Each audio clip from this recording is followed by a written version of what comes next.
Hello everyone, welcome to my channel. Today we are going to study about passive voice. What is passive voice? Let's check it out.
Bismillahirrahmanirrahim. Assalamualaikum warahmatullahi wabarakatuh.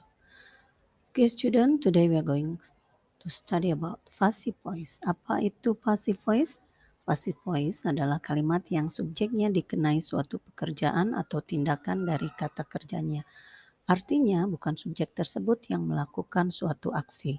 Atau dalam bahasa Inggris, passive voice when subject receive the action of the verb. Jadi ketika subjek menerima tindakan dari kata kerja. Bagaimana rumusnya? Rumus passive voice tak hanya mengubah kata kerja saja. Passive voice ternyata memiliki rumus yang perlu kami perhatikan dalam membuat kalimat. Rumus ini lebih mengutamakan grammar sehingga kamu bisa menyesuaikan dengan kondisi dan waktu yang kamu alami. Seperti kita ketahui bahwa tipe kalimat itu ada 3, yaitu kalimat positif, negatif, dan kalimat interrogatif. Kalimat positif rumusnya adalah subjek ditambah auxiliary verb ditambah past participle atau verb 3 ditambahkan by ditambahkan objek. Dan untuk kalimat negatif, subjek ditambahkan auxiliary verb ditambahkan not ditambahkan past participle atau verb 3 ditambahkan by ditambahkan objek. Dan untuk kalimat tanya atau interrogatif, rumusnya adalah auxiliary verb ditambahkan subjek ditambahkan past participle ditambahkan by ditambahkan objek. Kita akan belajar 3 tensi saja di sini, yaitu simple present, simple past, dan simple future. Untuk simple present, rumusnya adalah subjek ditambah verb 1 ditambahkan s ditambahkan is ditambahkan objek. Sehingga dalam passive voice rumusnya menjadi objek ditambahkan to be yang sesuai, yaitu is mr ditambahkan verb 3 ditambahkan by ditambahkan subjek.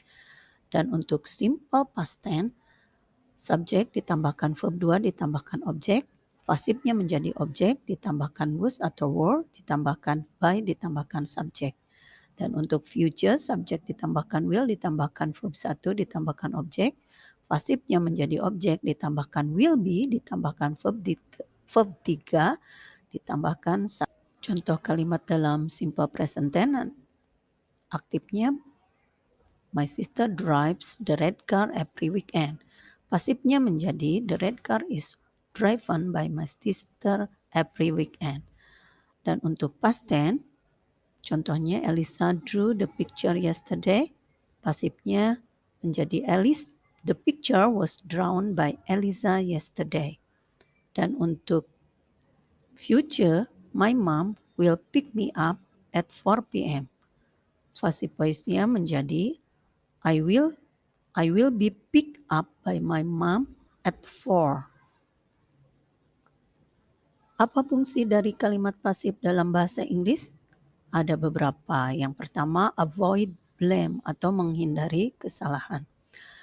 Salah satu fungsi passive form atau kalimat pasif adalah untuk menghindari kesalahpahaman dalam proses komunikasi. Pasalnya dalam kalimat pasif, pembicara tidak wajib untuk dicantumkan. Lihat contohnya. Kalimat aktifnya dari Fadil gave bad advice to Sasa. Kalimat pasifnya menjadi bad advice was given to Sasa.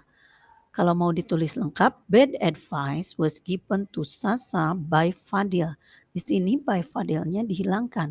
karena subjek pada kalimat di atas itu Fadil, sedangkan penerima aksinya Sasa.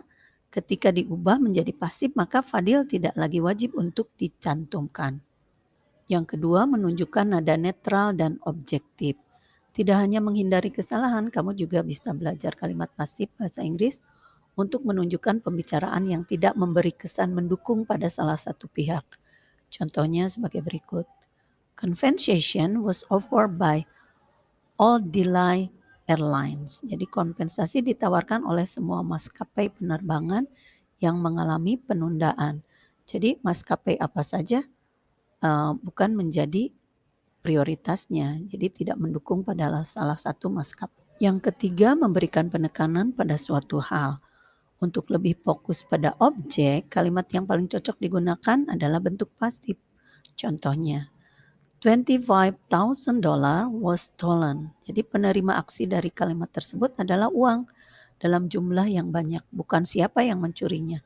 Tetapi yang menjadi masalahnya adalah $25,000. Itu uang yang sangat banyak.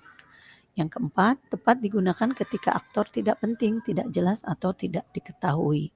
Jadi subjek dalam kalimat pasif bisa dihilangkan saat suatu tindakan dilakukan oleh aktor yang masih bersifat atau belum pasti atau bahkan unimportant. Contohnya, salted egg was soaked in salt for 1 week.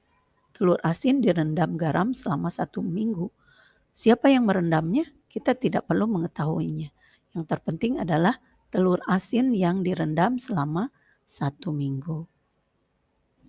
Lalu Ibu berikan contoh beberapa tenses dalam bentuk aktif dan bentuk pasifnya. Contoh simple present, she delivers the letter. Passive voice-nya menjadi the letters are delivered. Past simple-nya she delivered the letters were delivered. Untuk future-nya she will deliver the letters. Passive voice-nya menjadi the letters will be delivered. Untuk present continuous-nya she is delivering the letters are being delivered. Untuk pasifnya, dan untuk past continuous-nya contohnya she was delivering the letters were being delivered. Dan untuk future yang memakai going to, she is going to deliver the letters. Pasifnya menjadi the letters are going to be delivered. Untuk present perfect, she has delivered the letters have been delivered. Itu pasifnya. Untuk past perfect, she had delivered the letter and the letter has been delivered. Dan untuk infinitive, she has to deliver the letters and the letters have to be delivered. And yang memakai modals, she must deliver the letters must be delivered. Ibu kira cukup sekian untuk hari ini mengenai pemakaian passive voice atau kalimat pasif. Don't forget to like and subscribe my channel, and don't ashamed to give the comment and share. Jazakallahu khairan katsira. Assalamualaikum warahmatullahi wabarakatuh. Thank you everyone.